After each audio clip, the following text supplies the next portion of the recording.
SL Tamil வலையொலி பக்கத்தினூடாக இணைந்திருக்கும் உங்கள் அனைவருக்கும் வணக்கம்.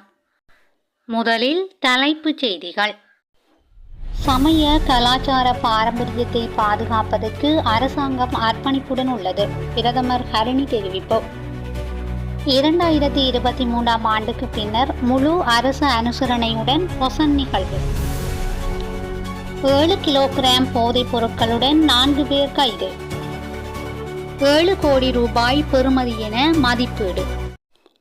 புதிதாக நிலை உயர்வு பெற்ற மேயர் ஜெனரல்களுக்கு அதிகார சின்னங்கள். இராணுவ தளபதி லெப்டினன்ட் ஜெனரல் லசந்த ரொட்ரிகோ நேற்று முன்தினம் நடைபெற்ற விழாவில் இலங்கை இராணுவத்தின் புதிதாக உயர்வு நிலை பெற்ற மேயர் ஜெனரல்களுக்கு முறையாக நிலை உயர்வு வழங்கினார். இந்த நிகழ்வில் அவர்களது குடும்ப உறுப்பினர்களும் கலந்து கொண்டனர்.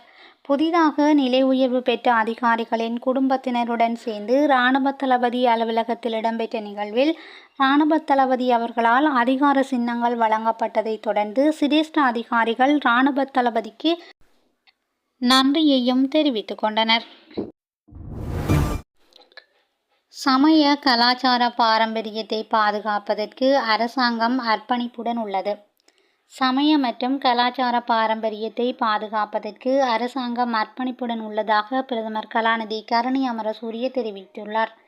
அலரி மாளிகையில் நேற்று நடைபெற்ற சஞ்சைக்குரிய குருபீட தர்மானந்த தேரரின் எண்ணக்கருவின் அடிப்படையில் பாதுக்க புத்த சாலங்க நிலையத்தால் ஏற்பாடு செய்யப்பட்ட 60 பல்கலைக்கழக பிக்குகளுக்கு திரிபீடகத்தின் இலத்திரனியல் பிரதிகளுடன் கூடிய லேப்டாப் கணனிகள் மற்றும் திரிபீடக நூல்களை விகாரிகளுக்கு நன்கொடையாக வழங்கும் நிகழ்வில் கலந்து கொண்டு உரையாற்றும் போதே பிரதமர் கலாநிதி கரணி அமரசூரிய இதனை தெரிவித்துள்ளார். பிரதமர் கலாநிதி கரணி அமரசூரிய திரிபீடகத்தின் இலத்திரனியல் பிரதியுடன் கூடிய லேப்டாப் கணனிகளை மகா சங்கத்தினருக்கு வழங்கி வைத்தார். இந்நிகழ்வில் உரையாற்றிய பிரதமர், தர்மத்தின் இருப்புக்காக இதுபோன்ற திட்டங்களை மேற்கொள்வது மிகவும் காலத்துக்கு ஏற்ற நடவடிக்கையாகும். இன்றைய துரித தொழில்நுட்ப முன்னேற்றங்கள் ஆன்மீக பாரம்பரியங்களை பாதுகாப்பதற்கு ஒரு சவாலாக விளங்குகின்றன. ஆனால் இந்த நிகழ்ச்சி தொழில்நுட்பத்தையும் புதுமையையும் எவ்வாறு அர்த்தமுள்ள வகையில் பௌத்த தத்துவத்தை கற்பிக்கவும் பாதுகாக்கவும் பரப்பவும் பயன்படுத்தலாம் என்பதை விளக்குகின்றது. திரிபீடகம் என்பது வெறுமனே ஒரு சமய நூல் தொகுப்பு மட்டுமல்ல. இது பௌத்த நாகரிகத்தின் தார்மீக தத்துவ மற்றும் ஆன்மீக அடித்தளமாகும். இளம் பிக்குகள் இந்த புனித நூல்களை விரைவாக அணுக உதவுதல் மூலம் இளம் சமூகத்தினர்களுக்கு இடையிலான பிணைப்பு பலப்படுத்தப்படுகிறது. மேலும் இன்றைய உலகில் சமயத்தை கற்று அதனை நடைமுறைப்படுத்தவும் புத்தரின் தர்மத்தை வாழ்க்கையில் கொண்டு வரவும் ஒரு வாய்ப்பாக உள்ளது. இதேபோன்ற திட்டங்களை ஆதரிப்பதற்கும் சமய மற்றும் கலாச்சார பாரம்பரியத்தை பாதுகாப்பதற்கும் அரசாங்கம் அர்ப்பணிப்புடன் உள்ளது. புத்த ஸ்தாவக நிலையத்தில் நோய்வாய்ப்பட்ட பிக்குகளுக்கு வழங்கப்படும் பராமரிப்பு, ஓய்வு, இரக்கம், மரியாதை மற்றும் சேவை ஆகியவை எமது நாட்டின் உயர்ந்த முன்மாதிரிகளுக்கு ஒரு சிறந்த எடுத்துக்காட்டு. இந்த உன்னதமான நோக்கத்துக்கு பங்களித்த அனைவருக்கும் எனது நன்றியை தெரிவித்துக் கொள்கிறேன். பொருளாதார ரீதியாகவோ அல்லது ஆன்மீக ஊக்கத்தின் மூலமாகவோ காட்டப்படும் ஆதரவு தாராள மனப்பான்மையை பிரதிபலிக்கிறது என்று தெரிவித்துள்ளார். 2023ஆம் ஆண்டுக்கு பின்னர் முழு அரசு அனுசரணையுடன் பொசன் நிகழ்வு. 2025ஆம் ஆண்டு முழு அரசு அனுசரணையுடன் பொசன் தினத்தை நடத்துவது தொடர்பில் மிகுந்தலை ராஜமகா விகாராதிபதி வனவெலவா கெங்குனுவெவே தர்மரட்ன தேரர் அரசாங்கத்துக்கு பாராட்டு தெரிவித்துள்ளார். 2025 பொசன் நிகழ்வு தொடர்பில் ஜனாதிபதி அலுவலகத்தில் நேற்று நடைபெற்ற சந்திப்பிலேயே அவர் மேற்கண்டவாறு தெரிவித்துள்ளார். புத்த சாசன சமய மற்றும் கலாச்சார அலுவல்கள் அமைச்சர் கலாநிதி கினிதும சுனில் செனவி, ஜனாதிபதியின் செயலாளர் கலாநிதி நந்திக சனத்குமார் நாயக்கா உள்ளிட்டவர்களின் பங்கேற்புடன் இந்த சந்திப்பு நடைபெற்றுள்ளது. 2023ஆம் ஆண்டிலிருந்து நிறுத்தி வைக்கப்பட்ட அரச பொசன் நிகழ்வை மீள நடத்த ஆரம்பித்து எதிர்கால சந்ததிக்காக பாதுகாப்பது அரசாங்கத்தின் பொறுப்பாகும் எனவும் தர்மரட்ன தேரர் இதன்போது தெரிவித்துள்ளார். புத்த தர்மத்தால் உலகம் அமைதி காணட்டும் என்பதே இம்முறை தேசிய பொசன் தினத்தின் தொனிப்பொருளாகும்.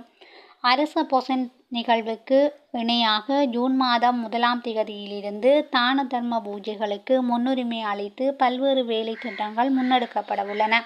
பொசன் வாரம் ஜூன் 7ஆம் திகதி முதல் ஜூன் 13 வரை நடைபெறும் என்பதுடன் அந்த காலப்பகுதியில் அனுராதபுரம் மாவட்டத்தின் மதுபான சாலைகளை மூடுவதற்கும் இந்த கலந்துரையாடலின் போது தீர்மானிக்கப்பட்டது. பொசன் நிகழ்வு நடைபெறும் காலப்பகுதிக்குள் அனுராதபுரத்திற்கு வருகின்ற லட்சக்கணக்கான மக்களுக்காக தேவையான அனைத்து வசதிகளையும் வழங்குவது குறித்தும் இதன்போது கவனம் செலுத்தப்பட்டது. அரச பொசன் நிகழ்வுக்கு அமைவான வசதிகளை வழங்க நடவடிக்கை எடுக்குமாறு ஜனாதிபதியின் செயலாளர் கலாநிதி நந்திக சனத்குமார் நாயக்க அரசாங்க அதிகாரிகளுக்கு அறிவுறுத்தல் வழங்கினார். ஜனாதிபதியின் சிரேஷ்ட மேலதிக செயலாளர் ரோசன் கமகே, பௌத்த மத அலுவல்கள் பணிப்பாளர் நாயகம் RMB ரட்நாயக்க உள்ளிட்ட நிறுவன தலைவர்களும் இதன்போது கலந்து கொண்டிருந்தனர். பிரித்தானியாவிடமிருந்து முழுமையாக சுதந்திரம் பெற்று 53 வருடங்கள். இலங்கையின் குடியரசு தினம் இன்றாகும். பிரித்தானியாவிடமிருந்து இலங்கை முழுமையாக சுதந்திரம் பெற்று இன்றுடன் 53 வருடங்கள் நிறைவடைகின்றது. 1815ஆம் ஆண்டு கண்டி ஒப்பந்தத்தின் மூலம் இலங்கை பிரித்தானிய பேரரசுடன் இணைக்கப்பட்டது. அன்றிலிருந்து நாட்டின் பிரதான இறையாண்மை பிரித்தானியா பேரரசிடம் மாற்றப்பட்டது. பிரித்தானிய மன்னரால் நியமிக்கப்பட்ட ஆளுநரால் நாடு ஆளப்பட்டது. இந்த நிலையில் 1972ஆம் ஆண்டு மே மாதம் 22ஆம் திகதியே இலங்கை சோல்பரி யாப்பு முறையிலிருந்து விடுபட்டு புதிய அரசியலமைப்பை உருவாக்கியது. 1972ஆம் ஆண்டு அப்போதைய ஆட்சியில் இருந்த ஸ்ரீமாவோ தலைமையிலான ஐக்கிய முன்னணி அரசாங்கம் இலங்கையை டொமினியன் அந்தஸ்திலிருந்து நீக்கி சுதந்திர குடியரசாக மே மாதம் 22ஆம் திகதி பிரகடனப்படுத்தியது. அதற்கமைய பிரித்தானிய காலனியாக இருந்த இலங்கை முழு சுதந்திரம் பெற்ற நாள் குடியரசு தினம் என்பதோடு இது நாட்டின் வரலாற்றில் ஒரு குறிப்பிடத்தக்க மைல்கல்லாக கருதப்படுகின்றது. 7 கிலோகிராம் போதைப் பொருளுடன் 4 பேர் கைது. சுமார் 7 கோடிக்கும் அதிக பெறுமதியான குஸ் போதைப் பொருளை நாட்டுக்குள் கொண்டு வந்த விமான பயணிகள் 4 பேரை விமான நிலைய சுங்கப்பிரிவு அதிகாரிகள் கைது செய்தனர். சந்தேக நபர்கள் நேற்று பிற்பகல் விமான நிலைய சுங்க அதிகாரிகள் குழுவால் கைது செய்யப்பட்டனர். இந்த குழுவில் திருமணமான தம்பதியும் ஆண் மற்றும் பெண் ஒருவரும் உள்ளடங்குவதாக தெரிய வருகிறது. சந்தேக நபர் இந்த போதைப் பொருள் கப்பலை தாய்லாந்திலிருந்து கொள்வனவு செய்து பின்னர் இந்தியாவின் பெங்களூருக்கு பயணம் செய்து அங்கிருந்து ரண்டிகோ ஏர்லைன்ஸ் விமானத்தில் கட்டுநாயக்க விமான நிலையத்தை வந்தடைந்தனர். பின்னர் கட்டுநாயக்க விமான நிலையத்தில் உள்ள வணிகர்களுக்கான ரெட் சேனல் வழித்தடமூடாக போதைப் பொருளுடன் வெளியேற முயன்றதாக கூறப்படுகிறது. பெண் சந்தேக நபர் கொழும்பு 2 பகுதியைச் சேர்ந்த 57 வயதுடையவர் எனவும் ஆண் சந்தேக நபர் கொழும்பு 15 பகுதியில் வசிக்கும் நபர் எனவும் தெரிய வந்துள்ளது. மேலும் தம்பதியர் கொழும்பு வெள்ளம்பட்டி பகுதியைச் சேர்ந்தவர்கள் என்று தெரிய வருகிறது. சந்தேக நபர்கள் தங்களது 4 பயணப் பொதிகளுக்குள் சூட்சுமமான முறையில் வடிவமைக்கப்பட்ட அடிப்பகுதிகளில் குஸ்ரக போதைப் பொருட்களை மறைத்து வைத்திருந்ததாக சுங்க அதிகாரிகள் தெரிவித்தனர். இதன்போது 7 கிலோகிராம் 150 கிராம் குஸ் போதைப் பொருள் கண்டுபிடிக்கப்பட்டது. கைது செய்யப்பட்ட நபர்களையும் போதைப் பொருள் பொதியையும் மேலதிக விசாரணைகளுக்காக கட்டுநாயக்க விமான நிலைய போலீஸ் போதைப் பொருள் ஒழிப்பு பணியக அதிகாரிகளிடம் ஒப்படைக்க நடவடிக்கை எடுக்கப்பட்டுள்ளது.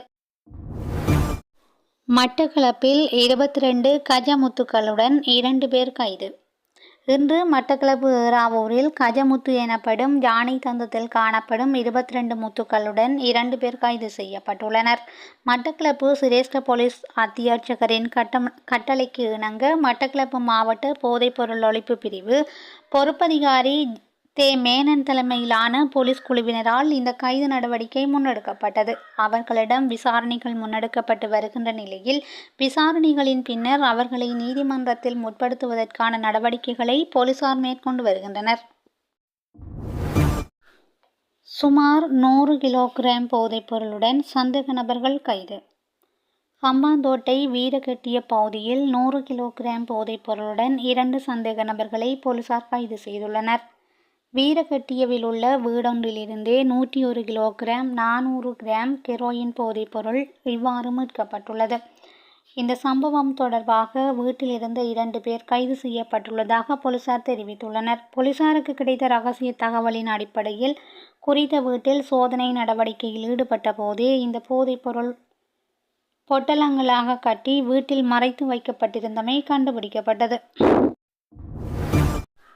பஸ்களில் பொருத்தப்பட்டுள்ள அலங்காரங்களை அகற்ற நடவடிக்கை. எதிர்வரும் ஜூலை மாதம் 1ஆம் திகதி முதல் பஸ்களில் பொருத்தப்பட்டுள்ள விசேட அலங்காரங்களை அகற்றுவதற்கு நடவடிக்கை எடுக்கப்படும் என போக்குவரத்து நெடுஞ்சாலைகள் மற்றும் சிவில் விமான சேவை அமைச்சர் விமல் ரட்நாயக்க தெரிவித்துள்ளார். அரசாங்க தகவல் திணைக்களத்தில் நேற்று இடம்பெற்ற விசேட செய்தியாளர் சந்திப்பிலேயே அவர் மேற்கண்டவாறு தெரிவித்துள்ளார். இதுகுறித்து அவர் மேலும் தெரிவிக்கையில், போக்குவரத்து சட்டத்திட்டங்களுக்கு அமையவே பஸ் தயாரிப்பு நிறுவனங்கள் அதற்கு ஏற்றதான அலங்காரங்களை செய்துள்ளன. அதற்கு மேலதிகமான அலங்காரங்கள் தேவையில்லை. அவை குறித்து தயாரிப்பு நிறுவனத்தாலேயே மேற்கொள்ளப்பட்டுள்ளன. அவை தேவையற்ற பின்விளைவுகளை ஏற்படுத்தக்கூடும். கெரண்டியல்ல விபத்து உட்பட அநேகமான விபத்துகளுக்கு இதுவே காரணமாக அமைந்துள்ளது. இதனால் எதிர்வரும் ஜூலை மாதம் 1ஆம் திகதி முதல் பஸ்களில் பொருத்தப்பட்டுள்ள விசேட அலங்காரங்களை நீக்குவதற்கு நடவடிக்கை எடுக்கப்படும். இதுகுறித்து போலீசாரும் அறிவுறுத்தல்களை வழங்குவர். இச்செயற்திட்டத்தில் மோட்டார் போக்குவரத்து திணைக்களத்தையும் இணைத்துக் கொள்ள தீர்மானித்துள்ளோம் என்றார். துப்பாக்கிச் சூட்டு சம்பவங்கள் தொடர்பில் விசேட அறிவியல் ஆய்வுகளை நடத்த தீர்மானம். அதிகளவான துப்பாக்கிச் சூட்டு சம்பவங்கள் உட்பட பல குற்றச் செயல்கள் பதிவாகும் தென் மாகாணத்தில் அவ்வாறான குற்றச் செயல்களுக்கான காரணங்களை கண்டறிவதற்காக விசேட அறிவியல் ஆய்வுகளை நடத்துவதற்கு தீர்மானிக்கப்பட்டுள்ளது. ரொகுணு பல்கலைக்கழகத்துடன் இணைந்து இந்த நடவடிக்கை முன்னெடுக்கப்படவுள்ளதாக தென் மாகாண ஆளுநர் பந்துல கரிச்சந்திர தெரிவித்துள்ளார். இதன்படி பல்கலைக்கழக அதிகாரிகளுடன் ஏற்கனவே கலந்துரையாடல்கள் ஆரம்பிக்கப்பட்டுள்ளதாகவும் அவர் குறிப்பிட்டுள்ளார். குறித்த ஆய்வு நடவடிக்கையின் பின்னர் அவ்வாறான குற்றங்களுக்கான காரணங்கள் கண்டறியப்பட்டு அவற்றை தடுப்பதற்கான பரிந்துரைகள் சமர்ப்பிக்கப்படும் எனவும் அவர் கூறியுள்ளார். 161 உள்ளூராட்சி மன்றங்களுக்கான உறுப்பினர்களை நியமிக்கும் வர்த்தகமானி அறிவித்தல் நாளை. 161 உள்ளூராட்சி மன்றங்களுக்கான உறுப்பினர்களை நியமிப்பது தொடர்பான வர்த்தகமானி அறிவித்தல் நாளை வெளியிடப்படும் என தேர்தல்கள் ஆணைக்குழு அறிவித்துள்ளது. கொழும்பில் இன்று இடம்பெற்ற செய்தியாளர் சந்திப்பில் வைத்து தேர்தல்கள் ஆணையாளர் சமன் ஸ்ரீ ரட்நாயக்க இதனை தெரிவித்துள்ளார். எஞ்சியுள்ள 178 உள்ளூராட்சி மன்றங்களுக்கான உறுப்பினர்களின் பெயர் விவரங்களை அனுப்பி வைக்குமாறு தொடர்புடைய கட்சிகள் மற்றும் சுயேட்சை குழுக்களுக்கு அறிவுறுத்தப்பட்டுள்ளதாகவும் அவர் குறிப்பிட்டுள்ளார். கையூட்டல் பெற்ற மகாவலி அதிகார சபை பிரிவொன்றின் முகாமையாளர் கைது. மகாவலி அதிகார சபையின் பிரிவொன்றின் முகாமையாளர் ஒருவர் கையூட்டல் மற்றும் ஊழல் ஒழிப்பு ஆணைக்குழு அதிகாரிகளால் கைது செய்யப்பட்டுள்ளார். 20,000 ரூபாவினை கையூட்டலாக பெற்ற குற்றச்சாட்டிலேயே குறித்த நபர் கைது செய்யப்பட்டுள்ளார். வெளிகந்த பகுதியைச் சேர்ந்த நபர் ஒருவரினால் முன்வைக்கப்பட்ட முறைப்பாட்டுக்கு அமைய இந்த கைது நடவடிக்கைகள் மேற்கொள்ளப்பட்டுள்ளது. நீதிபதிக்கு தகாத குறுஞ்செய்தி அனுப்பிய சட்டத்தரணி கைது. மேல் நீதிமன்ற நீதிபதி ஒருவருக்கு ஆபாசமான குறுஞ்செய்திகளை அனுப்பிய குற்றச்சாட்டில் சட்டத்தரணியொருவர் கைது செய்யப்பட்டுள்ளார். மேல் நீதிமன்ற நீதிபதி ஒருவர் அளித்த குற்றச்சாட்டை தொடர்ந்து இந்த கைது நடவடிக்கை இடம்பெற்றுள்ளது. இந்த விடயம் தொடர்பில் சட்டமா அதிபருக்கு அறியப்படுத்தியதாக காவல்துறை தெரிவித்துள்ளனர். இந்த சம்பவம் 2022ஆம் ஆண்டு இடம்பெற்றுள்ளது. சட்டமா அதிபர் காவல்துறைக்கு பல்வேறு பரிந்துரைகளை வழங்கியதாகவும் தெரிவிக்கப்படுகிறது. கேரளாவில் 182 பேருக்கு கோவிட்-19 தொற்று உறுதி. இந்தியாவின் கேரள மாநிலத்தில் 182 பேருக்கு கோவிட்-19 தொற்று உறுதி செய்யப்பட்டுள்ளது. தென்கிழக்கு ஆசிய நாடுகளில் கோவிட்-19 பாதிப்பு அதிக அளவில் பதிவாகி வருகின்ற நிலையில் கேரளாவில் இம்மாதம் 182 பேர் புதிதாக இனம் காணப்பட்டுள்ளனர். இந்த தொற்று நோயை தடுப்பதற்கான முன்னெச்சரிக்கை நடவடிக்கைகள் அவசியமாகும் என அம்மாநில சுகாதார அமைச்சு வலியுறுத்தியுள்ளது. செய்திகளை உடனுக்குடன் தெரிந்து கொள்ள SL தமிழ் வலையொலி பக்கத்துடன் இணைந்திருங்கள். நன்றி, வணக்கம்.